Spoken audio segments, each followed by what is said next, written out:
Well, it is now legal for male rape convicts in Kaduna State to be castrated, while females convicted of the crime will undergo bilateral salpingectomy. This comes to effect as the Kaduna State Governor Nasir El-Rufai signed the Kaduna State Penal Code Amendment Law 2020. The government believes the move would keep rapists in check, especially against juveniles. Well, joining me to discuss this is the wife of Kaduna State Governor Umi El-Rufai. It's good to have you join us on TVC News at 1. You've been leading advocacy programs against child abuse and rape in the state. How do you feel seeing your husband assent to the bill enforcing stringent punishment on sex offenders? Thank you for having me. I'm very excited. I am very happy. I feel that we're getting closer to justice for anybody who is forced into these kinds of situations. I feel that our oppressed people will be able to get fair justice served to them. And I am glad that intending and existing perpetrators would be deterred by the set laws because they are severe. And anybody who would want to save themselves from such harsh laws would definitely keep off raping and violating people by the grace of God. Well, many are concerned about the enforcement of the law, talking proof issues and all that. Do you share the same thoughts? You know, how will rape cases be convincingly proven? Absolutely. I share some concerns. I am concerned about how quickly we can be able to get convicted, proven beyond reasonable doubt. All those perpetrators that are proven beyond reasonable doubt, how soon can we get them convicted, considering we now have the laws in place? But we have been having issues with slow processes of investigation. We've been having issues with, some sort of, for instance, if a rape occurs right now, then the chances of conviction are higher because we could quickly take the survivor to the hospital, samples could be taken, tests could be run, and it could be ascertained whether or not the accused person is actually the person that has raped. But if time has passed in between the time that the rape occurred and when investigations are being carried out, sometimes these kinds of elements that are required to prove a case become insufficient in court. So there's a lot to be done. We need forensics to be put in place besides the rape test kits that would be able to instantly tell if the perpetrator is actually the person that has done the crime. So it's a lot of things that we have to make sure. Our courts need to be faster in treating cases. We're still pushing and advocating for family courts to be put in place. It's in process. It's not been there. It's not been put yet. But there's so much to do to make sure that these laws are actually brought to the light for everybody to see. And I'm hoping that eventually heads will roll and it will be done publicly for everybody to see. The conviction will be for both male and female, with castration for the former and removal of the fallopian tubes for the latter. Are these measures not too harsh, really? I don't think so. Have you seen what is being done to children? I mean, you have children that are serially raped and put through. You see maggots coming out of the private parts of children. You see children dying from not being able to take on what has been done to their bodies. You see people with special abilities that cannot even be able to tell you what has been done to them. You see them going through so much. You see people, you see fathers getting their daughters pregnant. You see, it's a lot of things. I don't think it's too harsh. And the reason we're saying that fallopian tubes in the cases of women should be removed because these are this is the organ that is responsible for igniting sexual urges in women. So if we're saying remove the tool of rape in a man where castration is done, then we have to be fair in saying that even women who do these kinds of crimes, because we're not saying it's a one gender thing. Women actually violate boys. Women violate girls just as men also violate boys. It's a whole madness. So if we're saying castration should be done, then that fallopian tubes of women who also choose to go into these kinds of things. The law says if you rape a minor, a child, then castration and death sentence applies to you. So if we're saying men should be treated that way, then what saves the women who actually commit the same crime? There's no discrimination. Anybody who does this would actually face the wrath of the law. Of Kaduna State Governor Umi El-Rufai, thank you so much for sharing your thoughts on the news. All right, guys, Fula coming to you with another video. I hope y'all are doing well. Now, there's more charges. Well, there's more stipulations added with the brother Polight case and things like that. I guess there's going to be like some witness stipulations. Something like that is going on, I believe. So I thought to myself, I'm like, well, would this even be a case if we did it the African way, the traditional West African Islamic way, the way that these hoteps criticize so much? And the clip I put at the beginning, may Allah preserve that dignified woman, that sister, the governor's wife of Kaduna State in Nigeria. The clip I put at the beginning would be the solution instead of what they have going on right now, with the trial drawn out and things like that. Because of the simple fact, Polight is still around flaunting, acting like everything is all good. You know what I mean? Just showing himself, talking about, I got such and such on people's head for slandering me. I got this on, I'm cash shopping someone this amount of money for someone who slanders me and things of that nature, right? That's what's happening with the whole situation. Now, you heard at the beginning of the video that in that state in Nigeria, in Kaduna State, Nigeria, which, by the way, one of my uncles lives. Shout outs to him. I see you, Unc. He there working, basically. So, in Kaduna State, as you heard, they're like, well, if you rape someone, if you molest someone, if you, engage in the activity in which Polight is being accused of engaging in, just gonna chop your egg roll off. No ifs, ands, or buts to it. And the same goes for women predators too. Right? So, you hoteps, though, will say, oh, you guys follow a barbaric Arab religion. Oh, you guys follow after someone who practice white supremacy. Oh, you guys this, that, and the other. But in this case, granted, if Polight did indeed do it,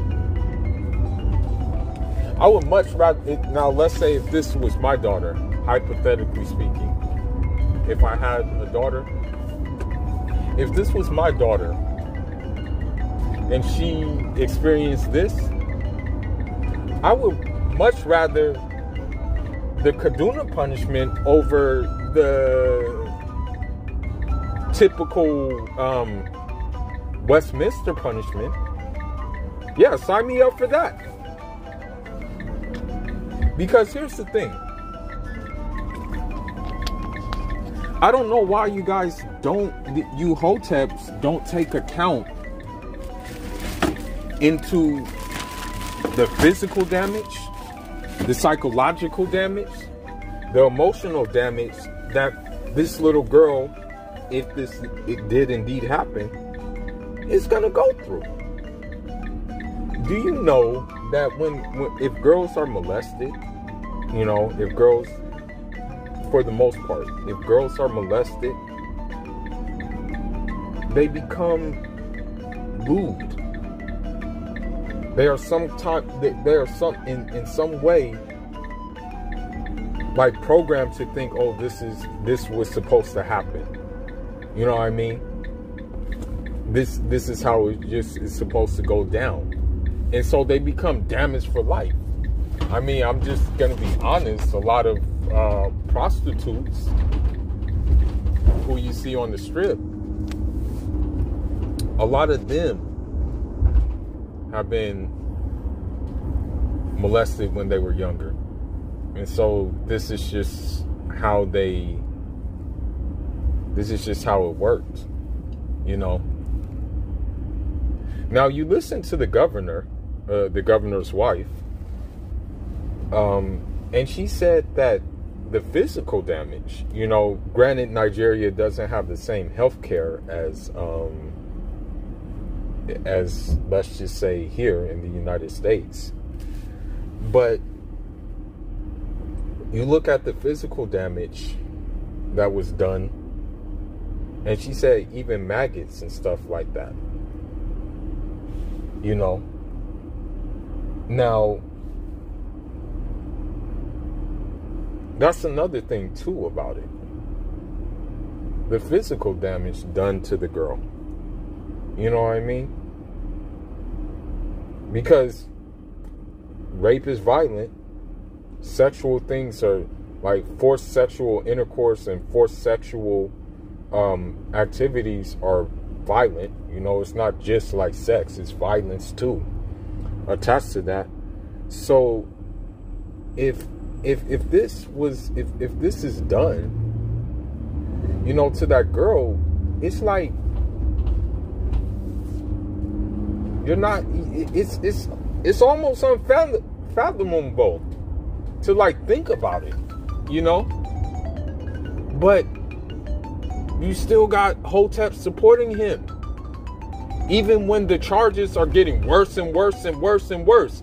Even when the cards are stacking up even more and more, you have people saying, "Oh, he's gonna get off. It's not gonna go on trial. They're just trying to frame him," and things like that. And I'm like, "Yo, you guys are crazy and idiots." Okay, I mean, I couldn't even be in the presence of a Hotep.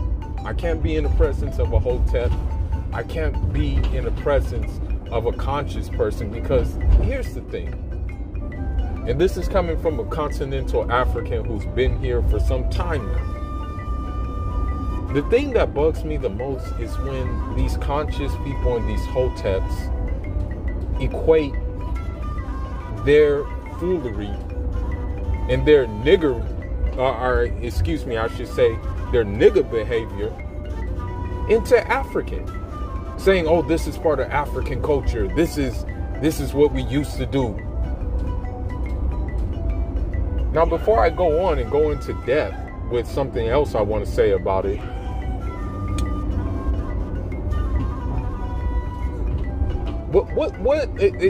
can any Hotep tell me? Can any Hotep tell me what would be the punishment for Polight according to the laws of Ma'at for what he did? Can you tell me what system is in place? What would happen to him if indeed he is guilty under you guys' jurisprudence? Can you tell me? Because this is fair. The death sentence is fair for crap like this. Okay? It's very fair. It's fair and square. Let me ask you this too, for you guys, for you Hoteps. Let me ask you this: Would you be comfortable with Polight around your daughter? And you support him so much? Would you be like, oh yeah, you know what? I'm with the good guy. I'm building and stuff like that. Would you want him around your daughter though? If you have daughters.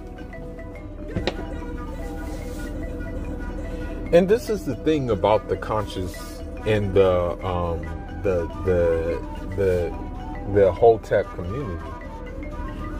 Is unfortunately, I noticed there is a bit of rape culture, predatory culture involved in this community. The example of Nature Boy. Many times he has described sex as a violent act, something that you should do violently, something that should simulate rape. That's what there's many videos that he has said this. I've done an edit showing that he is indeed like a rapist. So, granted, if these people, let's say if Polight and Nature Boy were in Africa, and let's just say Kaduna State, it would be off with their egg rolls. And so we wouldn't even have to worry about people like that. And listen to the mayor's wife, okay, the governor's wife. She said it will serve as a deterrent for people thinking about doing it. And I completely agree.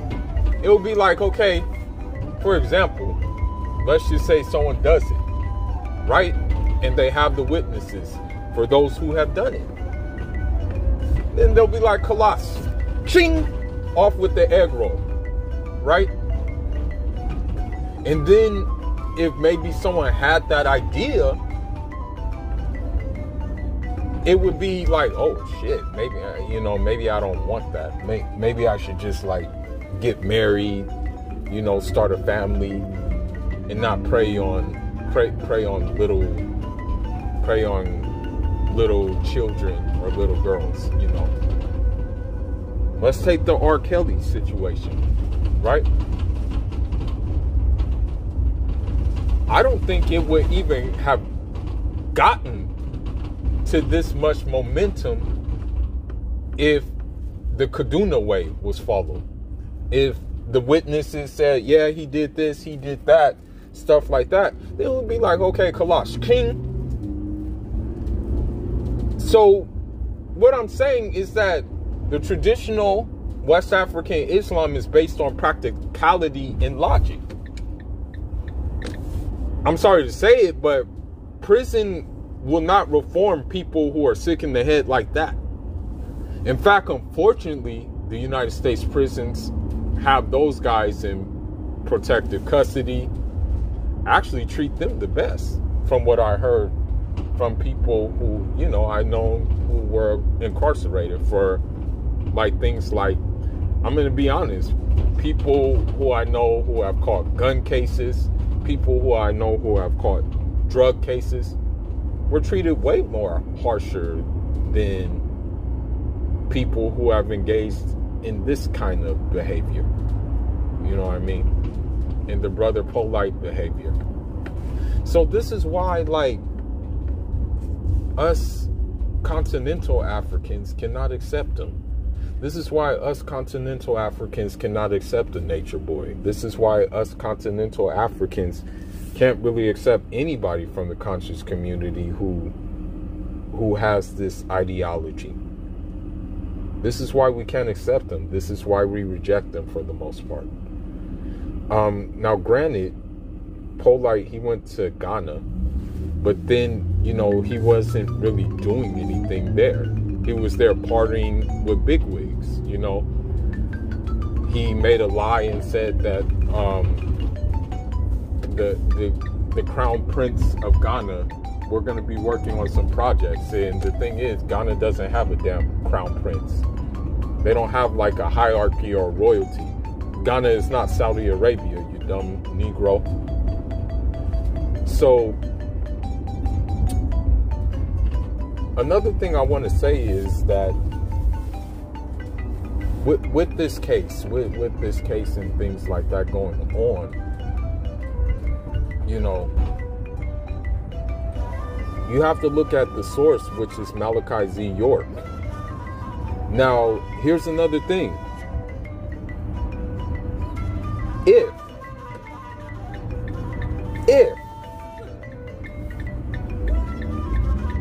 a victim, if 4 victims came out and said, oh, Malachi Z. York did this to me, and we were under Kaduna law, he wouldn't have even been able to do it to that many kids.